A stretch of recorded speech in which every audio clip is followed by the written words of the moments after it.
evening, everybody. Welcome to JWA's Quarantine Book Talks. I'm Judith Rosenbaum of the Jewish Women's Archive. I am very happy to be back with all of you tonight for the second session of our summer series.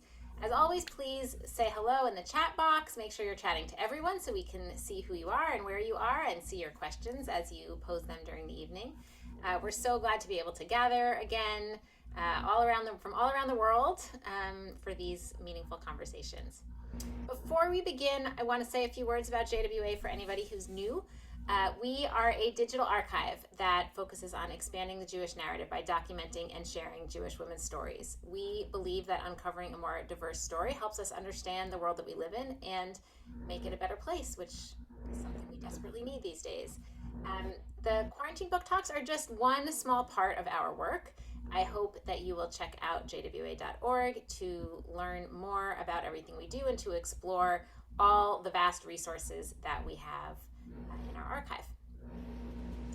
I am delighted to welcome Siona Benjamin to our book talks. Siona is a painter originally from Bombay, now living in the US. Her work reflects her background of being brought up Jewish in predominantly Hindu and Muslim India. We'll hear more about that. In her paintings, she combines the imagery of her past with the roles she plays in America today, makes a beautiful mosaic inspired by both Indian miniature paintings and Sephardic icons. Siona Benjamin has her first MFA in painting and a second MFA in theater set design. She has exhibited in the US, Europe, and Asia. She was awarded 2 Fulbright Fellowships, one in 2011 to India and a second one in 2016-2017 to Israel.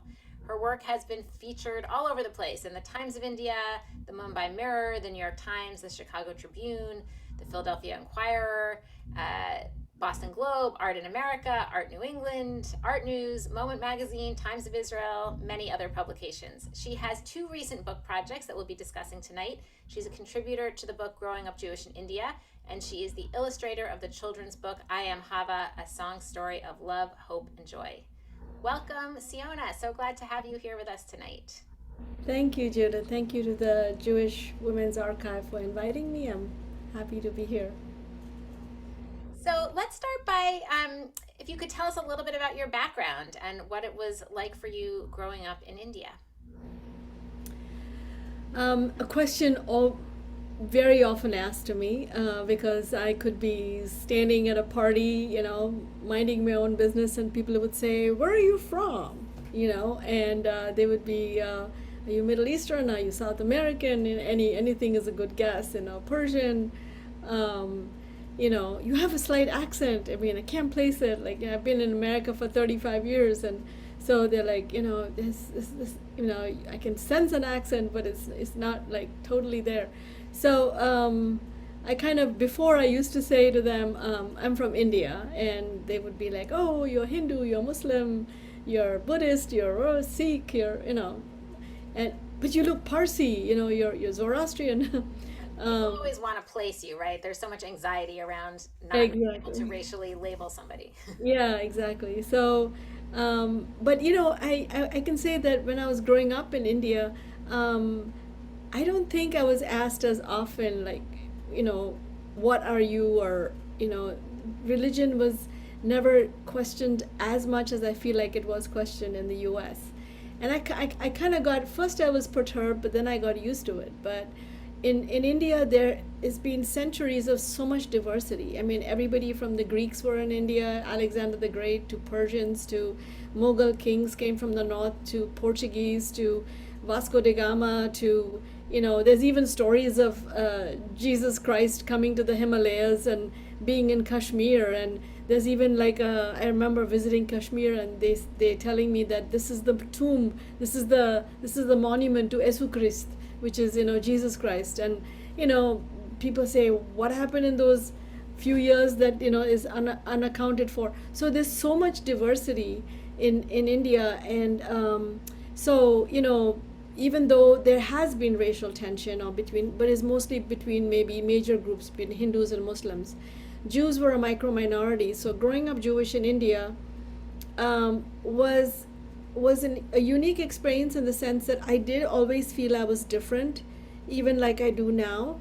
But there was a sense of feeling like I was Jewish and I was proud of it, and there was no anti-Semitism in India, That's because so I think there interesting was. to read about that. Like, I'd never occurred to me that there was a place where there was no anti-Semitism. Yeah. Well, I think my understanding is because we were such a micro minority, so we kind of really almost didn't count. I mean, coming there were Jews coming from Baghdad, and Kochini Jews coming from even from Yemen and centuries ago. And so we were not European Jews. We didn't really stand out. We at the most we would be called Zoroastrian because we looked like Parsis. My mother didn't look very Indian, so she was always singled out. But there's also very Indian looking, Jews in India. Um, and the second reason I think is because um, Jews in India, I think they really learned to assimilate in a way that they didn't want to stick out. So, and after centuries of being there, like people always ask me, did you grow up with matzo ball soup? And I'm like, no. Did you grow up with coconut curries like I do? Because, that's something that, so reminding people that people grow up with whatever they have been around for centuries is something normal. So it was kind of a very diversity, and multiculturalism was so much part of India, and especially the British being in India too. Then, that added to the mix, in good and bad ways. Obviously, there was a lot of colonial history there, but I think growing up in India was a very enriching experience, to tell you in one sentence, because I think it was about um, accepting diversity, and that's kind of what India's motto has been for centuries.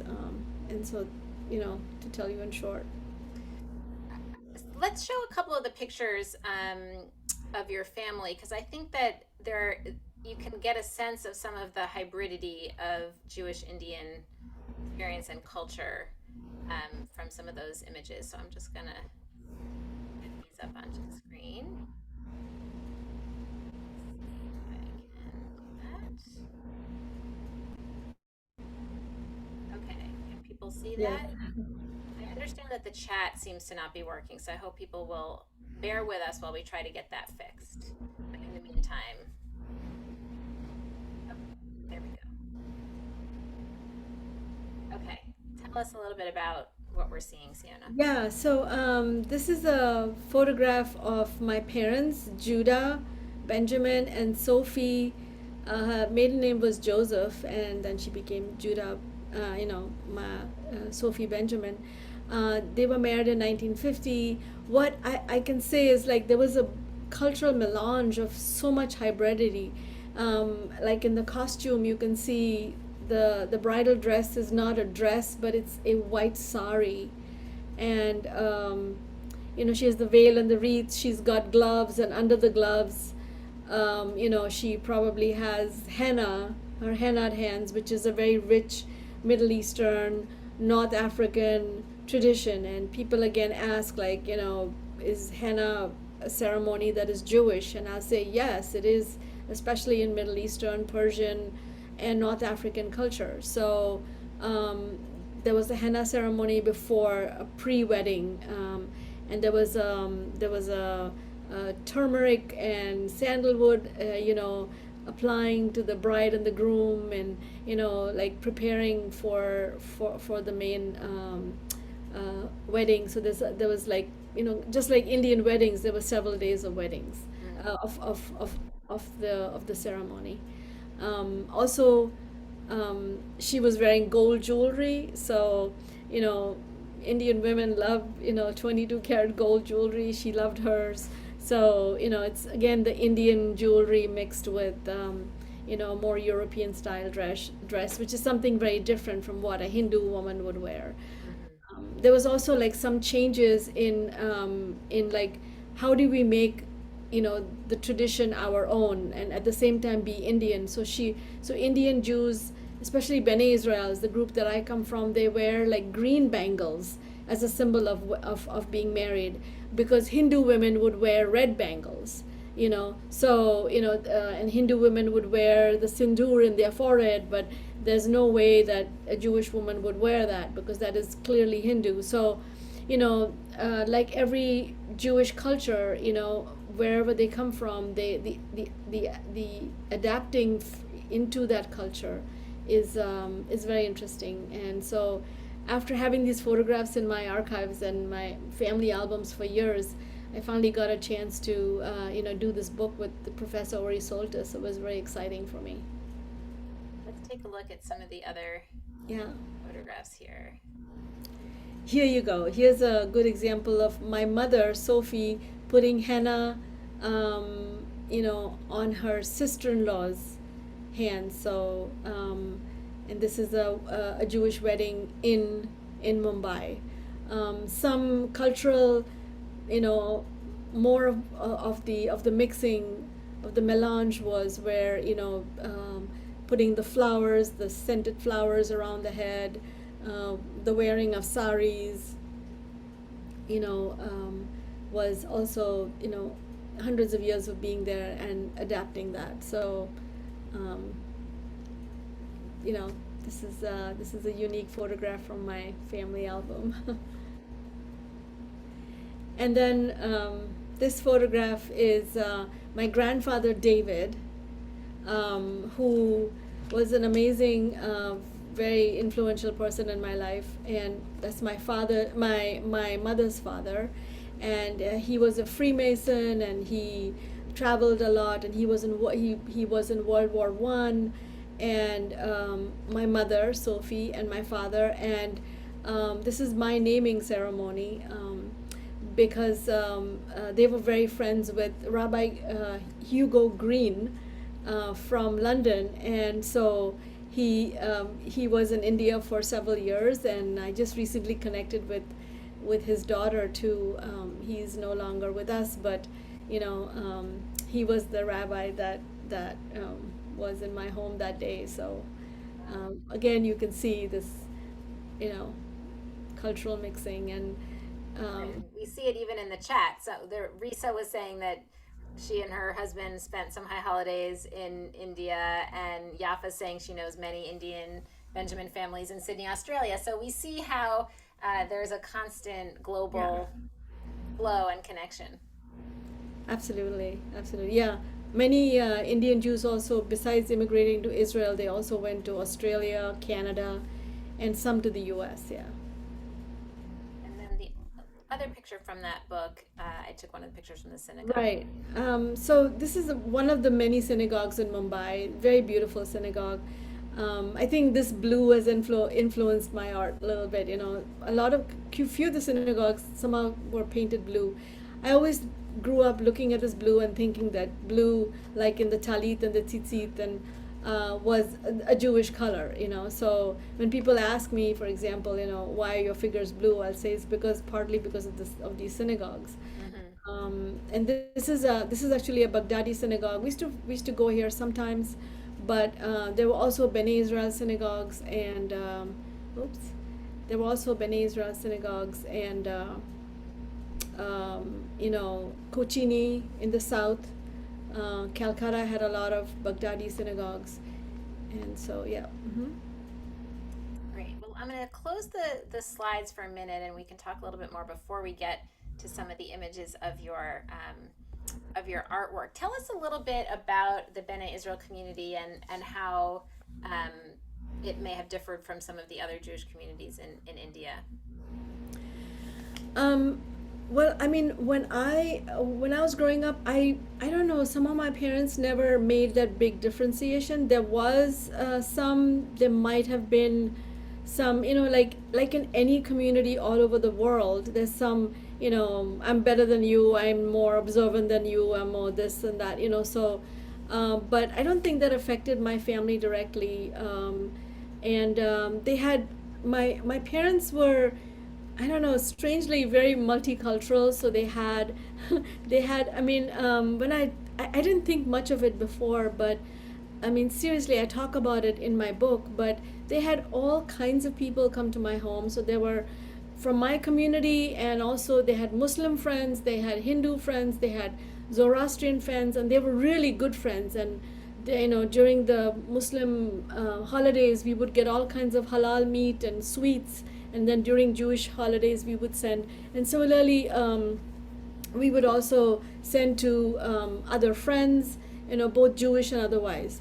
The Bene Israel community was, you can say, the largest community in India, and the Kuchini and the Bene Israel were the oldest community. The Baghdadis came maybe 200 years ago. Kuchini and Bene Israels have been there for, I think Ori Soltis, who's written my book, will give a better history of that, but have been there for thousands of years. Now, people tend to forget that, Jews came from the Middle East also. They didn't exactly come only from Europe. So, if you believe in the Bible, you'll see that Abraham came from the land of Ur, which is in Iraq and not in, eastern Ukraine. So, I think DNA wise, I'm a Middle Eastern, probably Iran, Iraq, but also, Jews came in all these ways to India for trading. For They were called Radhanites, that were another word for Jewish traders. They went all the way to China. There's no real history as to when the Bene Israel Jews exactly came, or even the Kochini Jews, like the Baghdadi Jews. They know that they came like 200 or 300 years ago from Iraq. But these other communities have been there longer, and therefore mixed more with Indians and their customs. But they uniquely kept their own identity very, very strong. I remember my grandmother, it's become a joke now. She would say, and I went to a Catholic convent school, and she would say, you can say the prayers, you can be respectful, but don't take communion. Well, I was Or, reading in our encyclopedia article about the Bene Israel community, that women played a particularly important role in yes. preserving culture and as leaders. Did you see that reflected in? It sounds maybe like you did see that reflected in your own family. Yes, very much so. Yeah, absolutely. And my mother lit the Shabbat lamp every Friday. She had her own, like, her own concocted ritual, which also which become very, very interesting to me. Like, why did she do that? I'm trying to find that out more. Like, but I think it's a hybridity. Like, the Hindus and Muslims, actually everybody in India, since coconuts were grown very, a lot in tropical countries like that. So coconut was in the food, but also coconut was used, and coconut milk was used to make Indian Jewish food, because that's the only way you could keep it kosher. Right. Instead of Indian food has got so much of cream and, Sure. milk in it, so no cheese, so you would use a lot of coconut products, and including the sweets, so you could eat your sweets right after your meal and not have to wait 5 hours to, keep it kosher. So, and this involved like rituals that my mother would also use, during Shabbat or during special Eliyahu Hanavi prayers. She would even like do things which was sort of, I think, borrowed from Indians. She would like sprinkle coconut water, and I would walk around with her in the house, and she would say some prayers to bless the home.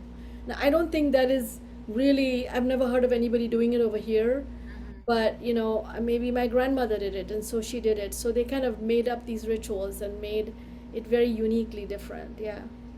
And in terms of we have a question about intermarriages. It sounds like there was a lot of cultural mixing of various kinds. Did that also extend to marriage? No, if anybody married outside the community, this is really terrible, and I'm really ashamed to say this, but um, the person who married outside the community, their children would be called Kala Israel, means black Jews. Hmm. So they would be really ostracized, and there was like a paranoia of losing the identity and the Jewishness. And also, I have my mother's family tree, and my mother's family, and it goes back 7 generations. I'm the eighth one. I don't think many people can say that they have a family tree, and then with names and dates and everything. And like maybe an uncle is there where he married outside the community, and so they just kind of cut him out. they didn't follow his. So it's kind of, I don't believe in that, but it makes me uncomfortable because I just believe in humanity as an artist. But I am very proud of my Jewishness on the other hand, and of Israel, and of all things Jewish and Indian Jewish. But no, there was um, in all my mother's family, she had 10 siblings. There was one that married outside, and my grandparents didn't speak to this aunt for like a long time. So it's very, very frowned upon. We have a question about what language you spoke growing up. What languages did you speak in your family and community? So I mostly spoke English with my parents because my mother's family, Jewish family, was very anglicized and traveled a lot.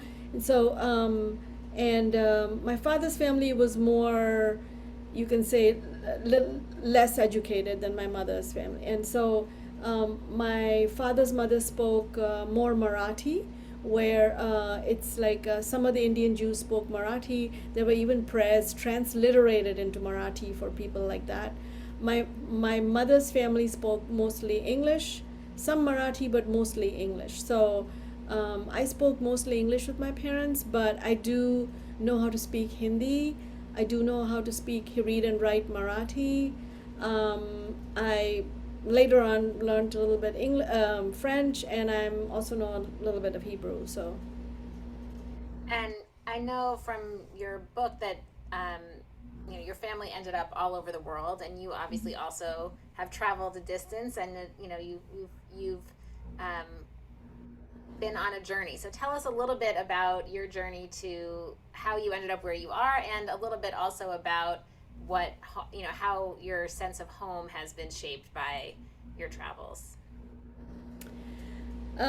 so I think growing up in India, even though I was comfortable, even then I felt I knew I was different. So I was different in a way because most of my family were Jews. There were very few, people in my school. There must have been two or three Jewish girls, Yvonne Uptaker, Miriam Abraham, and me for a while. And then the two girls left to immigrate to Israel. And so, they were very, some people had a few more if they lived in the center of Mumbai, but I lived in the suburbs. I think this sense of search for identity or search for questioning what is home was there from the very beginning, but even though there was no supposedly anti Semitism in India. But after coming over here, it became more pronounced because I feel like the attention was drawn to it more. Being asked over here of people knowing less about Jews coming from parts of the world like that, they would be, either surprised, or they would be disbelief, or they'd be like, "Are you converted?" Or, and or sometimes, not always, asking in that suspicious way, but like wanting to know more about it. And so I started thinking about my identity in a different way, and I started thinking about it in a way that I felt like I wanted to explore it. So initially, my work was a lot um, about nostalgia, about being nostalgic, about trying to, paint paintings in little crevices of my paintings, about my grandmother making matzah, in her sari on a stove, and the matzah was round and not square and didn't come in a box from, from some grocery store here. So all of these sort of things, I started recalling like what happened in the kitchen, and what the stories were, and what the beliefs were, and what the little folklore was. So it was very much more nostalgic. And I also started feeling insecure about, and asking myself, what is home? Where is home? Where do I belong? Is it America? Is it India? Is it Israel? And each one of the places didn't totally fulfill. I was almost envious of the people that, the Indian friends that lived in India and had their whole entire families there, and uncles and aunts, and here half of my family left and gone to Israel. And I sometimes still feel it. where I was in Israel recently, and I have a lot of my family in Israel, and I was talking to a cousin of mine, a very sweet cousin of mine, and asking both of them, and I was like, I don't know why my parents didn't immigrate to Israel. Why did they stay back? Because they were comfortable and had good businesses, and they didn't want to give up their luxuries in India of servants and cars and stuff like that. So, but some other people didn't do that well, and so they left and went to Israel. But what I missed when I search for when I go to Israel is the sense of community that I lost when they left. And by me coming over here, the far and few people in my community that are here are are just not close enough, or in distance wise, or I belong to an Ashkenazi synagogue. My daughter who's half Indian Jew, was bat mitzvahed in an Ashkenazi synagogue. So that sort of continuous search for where do I belong, what is home, what is my category, so to speak. But then I realized later on that there is no category. I don't want to belong to a category. Why should I belong to a category? I mean, I then became blue in my color, in my characters, in my work, because I got a sense of understanding what it is to belong everywhere and nowhere.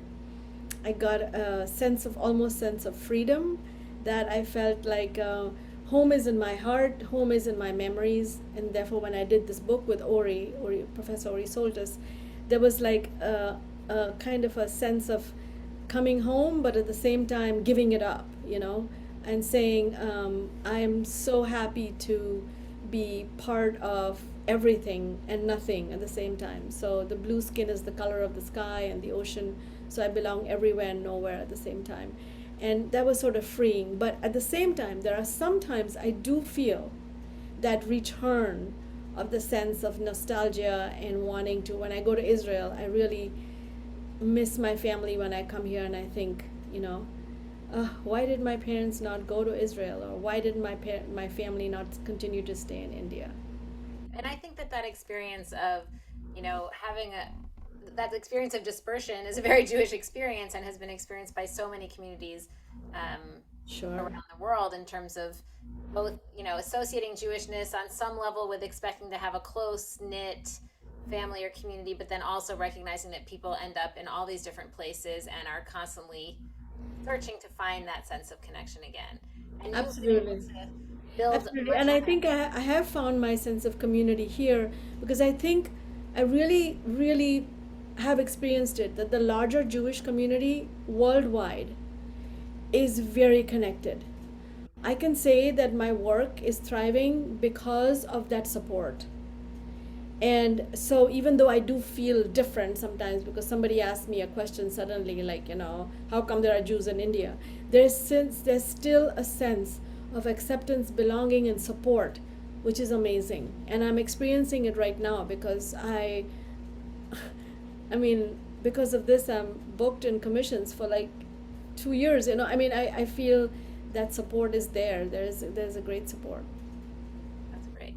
Well, I want to show people some of your work so that we can talk about it with them seeing it. So I'm going to share my screen again. Sure. Here we go.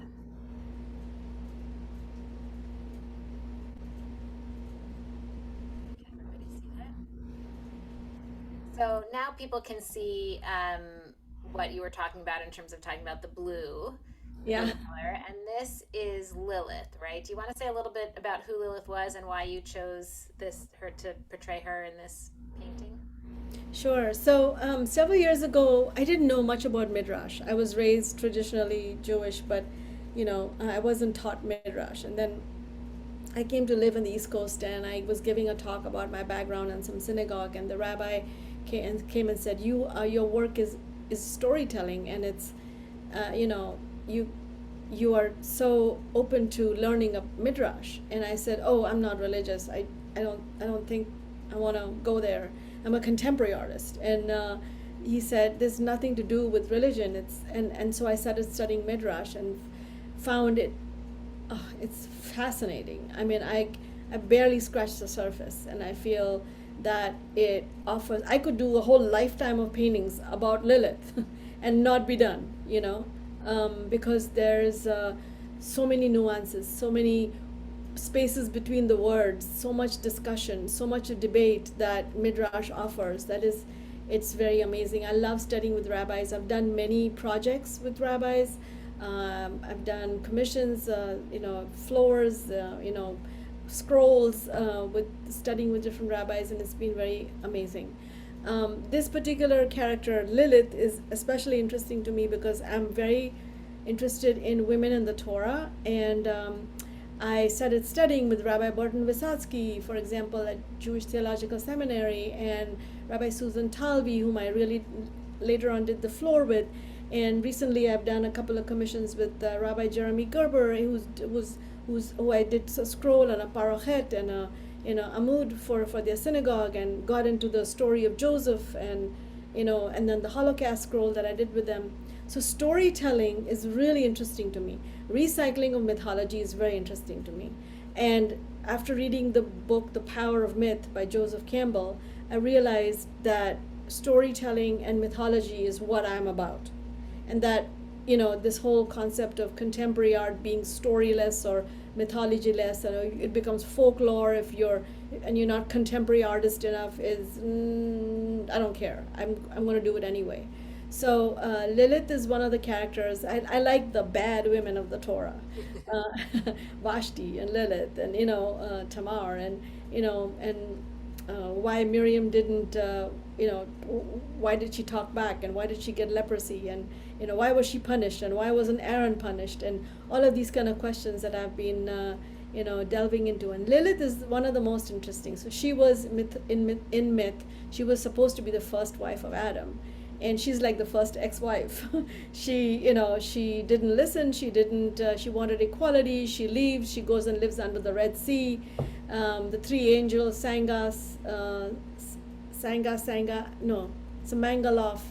and Sanga, and Samangaloth go and ask her to come back from the Red Sea, and she refuses to come, and she is then made into a demoness by patriarchy as being somebody that preys on women and kills children, and again that whole mythology against protecting yourself against Lilith, when she was actually the first feminist. She was the first person who wanted equality. And so I really found her an amazing. And recast her in that way after thousands of years of seeing her as a demon. But just to clarify for people who may be wondering where this story came from, if you're not recalling this from the Torah, in the first chapter of Genesis, there's two different creation stories, and so the rabbis asked, well, why are there two different accounts? One where God creates Adam and man and woman as one being, basically at the same time, and one, the story of Eve being created from the rib. And so they posited that there was a first woman who was created, who then was kicked out of the Garden of Eden, and then Eve was created. So that's Lilith, is that first one. Yes, exactly. She was the first wife, and so she was created equal with Adam from the earth, and not from his rib. And then when she leaves, then Eve is created from Adam's rib, as the mythology goes. And so what I do with Lilith is I kind of use her as a jumping board, and many other characters too, to kind of cast her or recast her. So instead of painting Lilith and where she was, or Ruth in the cornfields, or Rebecca by the well, or one of those characters which is boring to me, I like to read about their story, use them as jumping boards so that I can recast them into today's socio-political situations. So she's become a warring, like a widow from a war, or a wounded soldier, or a crying mother because of some war. And so she comes forth with this Persian fire behind her and asks for 1,000 years, having been waited, and asking for revenge. She's got a stigmata with a bullet in it, maybe suggesting gun violence. She's got a talit around her. She's got a khamsa around her neck, which could be also the hand of Fatima. So she doesn't just belong. She's only not Jewish. She belongs in many different religions. And those wings are very Persian, miniature kind of wings. They almost look like swords. So she becomes this sort of like this warrior woman. I've done many Liliths, and this is one of them. Yeah. Mm-hmm. I think we have another one to show as well, or actually maybe more than one. Oh no, this one. This isn't Lilith, is it? Yes, this is my one of my newest Lilith triptychs. It's a kind of a folding, like an altar box that closes. And in this case, this is called Amistad, a slave ship for a new century. And to tell you in short about this, the slave ship has changed. It is now bringing refugees and immigrants that are illegal, and I'm not taking sides. I hate to take sides, but it's just a boat bringing these people packed in the boats, just like the original Amistad that brought African Americans to this country. So the ship hasn't changed. The people are still packed in there, and then discarded or sent back and to their original places of persecution. And so again, I'm not a politician to be able to make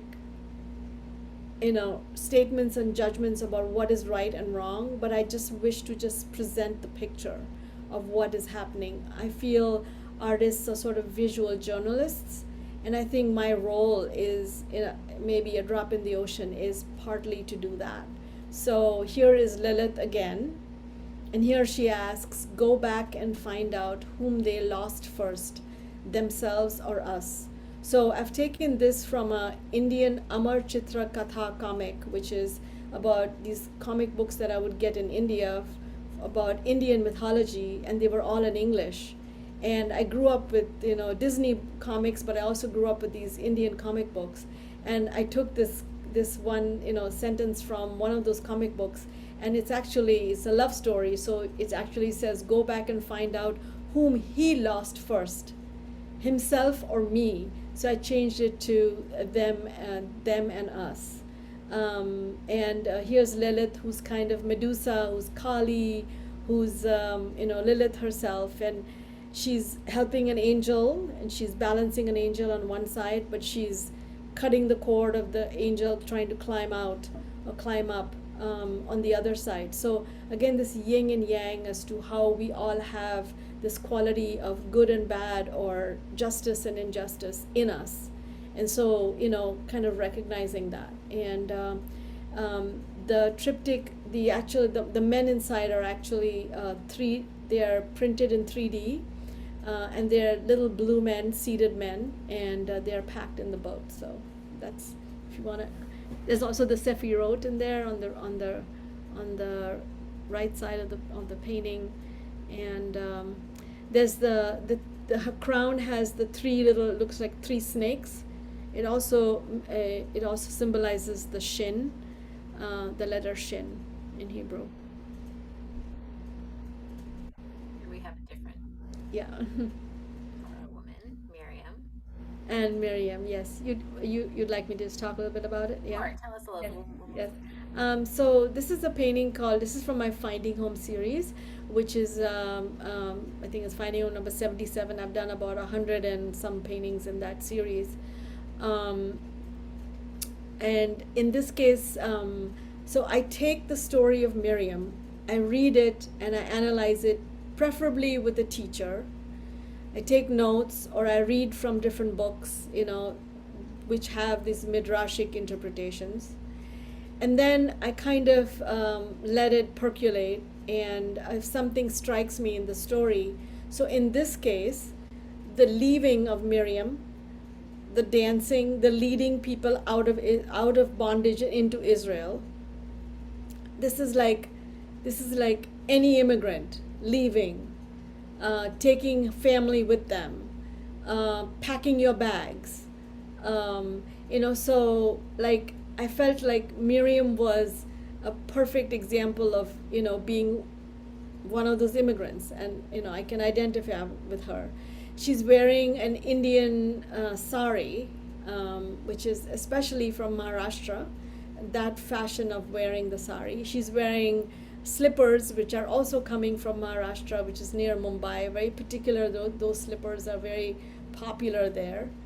The sari becomes a talit. The talit strings are long and they get entangled in all kinds of things. She's got a suitcase. Her arm becomes the tefillin, which becomes the yud or the flame, which symbolizes God, which then sprouts into a tree, which possibly could be the Sefirot or the tree of life. She's leaving. She's going. She's taking her packed bags with her, but she's also wearing my great great grandmother's sari. So she takes the tradition with her. When did you start to paint? Had you always been an artist from a young age? Yeah, I don't think I'm qualified to do anything else. I mean, you put me in any other situation, I'd probably be like, I don't know. Yeah, so I've always been an artist. I always liked to draw and paint when I was little. My mother saw that. She encouraged me. I took drawing classes when I was in school. I went to a really, really good art school, undergraduate art school, undergraduate art college in India, the JJ School of Art. I was very lucky to get into that school. The foundation there was amazing.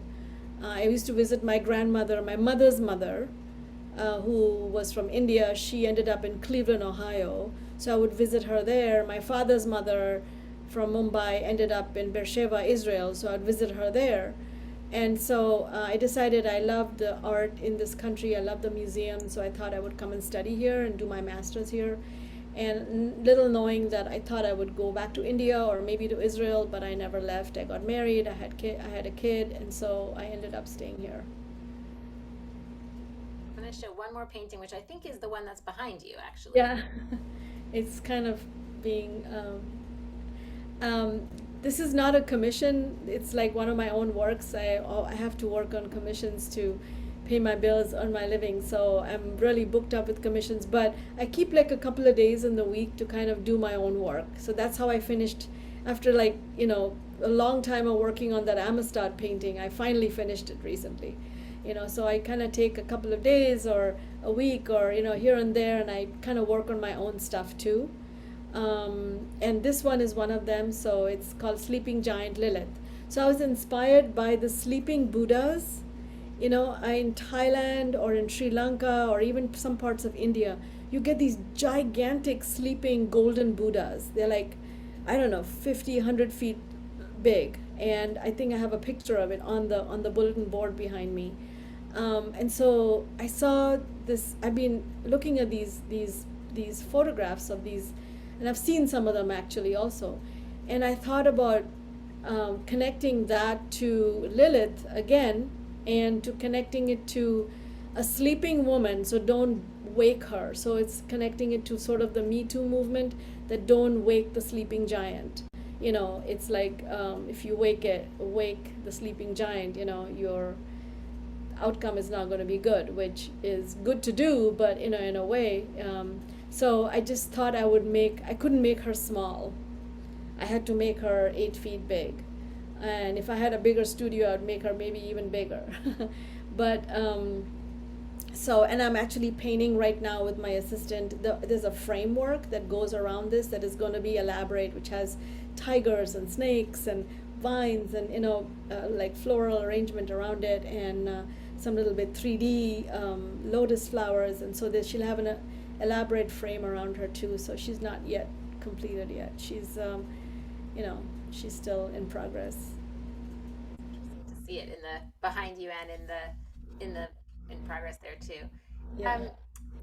While I have the slides up, let's move on to talk about one of your other recent projects, the illustration of the book I Am Hava, which is the story of Hava Nagila, the song, which you personify. Oh no, we have one more painting here. Oh, you one. Oh, yeah, right. You have one more. Look at this one or go to I Am Hava? I can talk for a minute about this. This is a very older painting of mine. This is when I started searching for that identity. This is like I think done in 2000. So this is when I started thinking about who am I, what am I. My arms sprouted and became the menorah. I am this, and this painting has been used in so many books. I just got another request today to be used in another, very amazing book that's coming out about Jewish history in the 21st century. So, so this painting has become sort of a key turning point for me that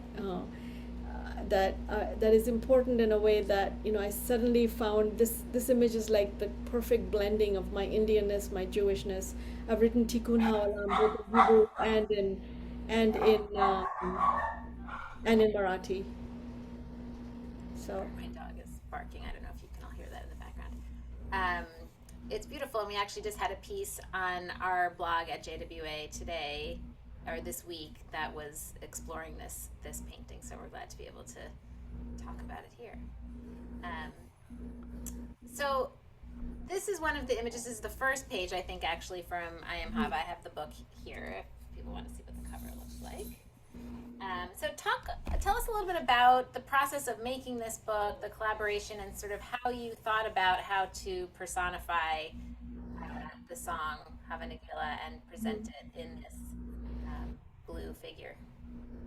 well, I was hired by these wonderful publishers, Intergalactic, Aficom, and Brianna and Carl, and it said, I'm a Nigun, I'm born, and she was supposed to come from the Ukraine, this young girl called Hava. So I started researching, what do young girls in Ukraine look like, and then they come to me and say, no, no, no, she's going to be one of your blue women, and I'm like, really? They said, yeah, I think we totally.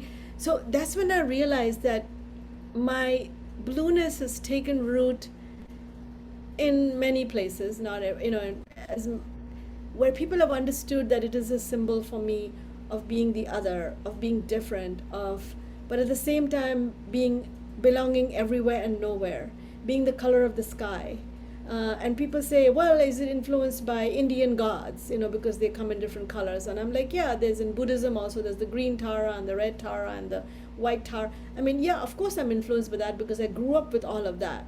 But the blue for me is also very Jewish, and it's also the color of the sky and the ocean, and a symbol of being everywhere and nowhere, and belonging everywhere and nowhere. And so when they asked me to do that, and they said, we want her to be a little Indian Jewish girl.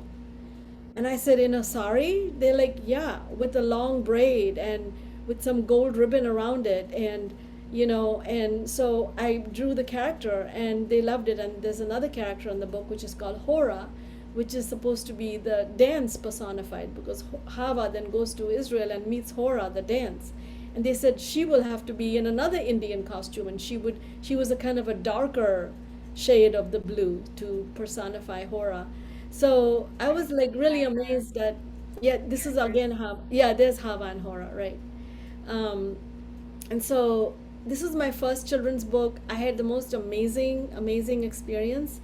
So the publishers were in Seattle, the designer was in Spain, the author is in Canada, and I'm in New Jersey. So it was an amazing collaboration coming together in all these different time zones and having meetings. And I really learned a lot about what it takes to illustrate a children's book, and it was an amazing experience. And it was a wonderfully paid commission too. I feel like I was hired for what my style is, who I was, and it was a great honor. And now I'm doing a second children's book with Arthur Levine, starting in the next few months, where this is going to be another Indian Jewish story that I'm going to be illustrating for this other publishing company, and I'm getting some more offers for children's books. So, I'm really enjoying it a lot. So, if there any other questions, I'd be happy to answer. Yeah, I liked this picture of being able to see both your process, but also to see Yes. some of the mixture of the Eastern European Yes. figures and the Indian Jewish girl of Hava. Yes, yes. So I researched like Ukrainian shtetls and rabbis. There's a whole part where rabbis are kind of conferring together, and there's on the other page actually there's a whole where rabbis are dancing the tish. So it's like totally European Jewish, and then here comes this Indian Jewish girl in a sari sailing by. So I think it was really successful because the publishers had a very clear vision as to how to, they really guided me as to how to make that melange happen. And it, it, it, it was very amazing to get this opportunity. So we have a question about the actual medium. Do you use a different kind of paint for the illustration than you do for your big projects? Um, I used to do a lot of oil painting many years ago, but I found it a little too messy. And when I had a kid, it was like I wanted to do something which was, I could just wrap up my paints really quickly or open up my paints and be able to paint spontaneously. So then I discovered actually gouache when I was studying theater set design. I was introduced to gouache by my set design teacher, professor, and I started doing a lot of the set design renderings in gouache, and I really loved it. And I found that more than watercolor, gouache had this rich pigment in it more than watercolor had. It was like less, it was more pigment and less binder, and it was also very close to the rich colors of Indian miniature paintings that I sometimes go to Rajasthan to study with this miniature painter in Jaipur, and he uses all these organic paints and brushes made by with the hair of squirrels' tails, and like really amazing materials like that. But I found that gouache was really interesting, and then I also discovered fluid acrylics. I don't like acrylic paints too much because they have that sort of plastic sheen to it. But I found some other like Golden makes acrylic fluid acrylics, and it's really very nice to work with. So that's what I use mostly. And can you tell us a little bit about what the new, we have a question about what the new children's book is going to be about, or you can't share that yet? I can tell you a little bit as an anticipation for people to find out more about it. It's actually really interesting because the book is written by Erica Leons, who is in Hong Kong, and she started writing lots of children's books during the pandemic. She's the editor of Asian Jewish Life, and she's written a lot about my work too in her magazines when she was editor at that time, and she still is. And so she wrote this story about the story of the one of the mythologies of the Bene Israels that we believe in. How they were shipwrecked, and how they believe in Eliyahu Hanavi, and how certain rituals that they. So it's not giving away all the story. And then the main thing is that we created a character. She created a character called Nani Painkar. Nani means grandmother in Indian language, and Painkar is just a last name given to different Bene Israel families. Like if you said my father was Judah Benjamin, it wouldn't mean anything within the community. But if you told them that he's Judah Benjamin Kasukar, they would know that his family landed in so and so village south of Mumbai, and that's who the family is. So there's a village called Pen, Pen, and so the Jews settled over there were called Painkars. So Penkar. So we named the Nani Painkar, and she tells the story about the mythology of the Bene Israels, one of the mythologies of the Bene Israel, to her daughter Maya. And I got to fashion the characters. That is the best part. I got to fashion Nani Painkar like my mother. And I got to fashion the granddaughter Maya like my daughter Rachel.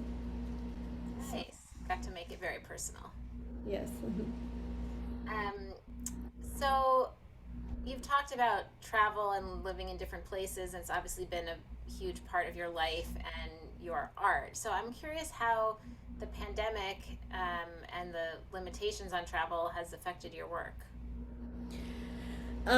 Fortunately for me, I think what happened is like people stayed home and looked at their walls and said, "We need art." They wouldn't do that before. So I had a lot of commissions before. I was lucky because, I know I've learned how to network, and but during the pandemic, I got a lot of commissions. I was very busy, very busy. I continue to be busy. I'm busy till late next year at least, with commissions one after the other. I just finished a commission for a synagogue in St. Louis where I did a parochet and I designed a Torah cover. I'm doing currently a private commission for a couple in Pittsburgh, I just finished another commission for a wonderful family, the CEO of Coca-Cola. I did another commission. I did a Holocaust scroll recently. I'm starting another commission next month where I'll be designing 19 Torah covers for a synagogue in Long Island. Then I start my children's book, then another children's book, like so. So you've been very busy. You haven't missed the travel. I haven't missed the travel. I love traveling. So the first chance I got, like my daughter was in Israel for 6 months because she recently became a chef. And so after her degree in marketing, and so she was in Israel for 6 months studying Israeli food and studying some of the Indian Jewish recipes. So I took my chance, and first chance that I traveled in May after a long time. So it was wonderful. Maybe you should create a mother-daughter cookbook with your illustrations. Oh, well, that's I would buy yeah. that. We've already decided. Yeah. Oh, good. Excellent. Well, we'll have to have you back on to talk about that. Maybe Yeah. mother-daughter special book talk, maybe with we could do a book talk and food event, which would be Absolutely, yes. really fun. Actually, my daughter is she's recorded and she's written down almost all of the Indian Jewish recipes. So she went to all the grandmas in Israel and has recorded and written down all the Indian Jewish recipes. And she wants to, she's mixing Israeli and Indian Jewish hybrid food. So So an artist, but with a different medium. yeah, right. And a similar kind of project of hybridity and finding home. Yeah, exactly.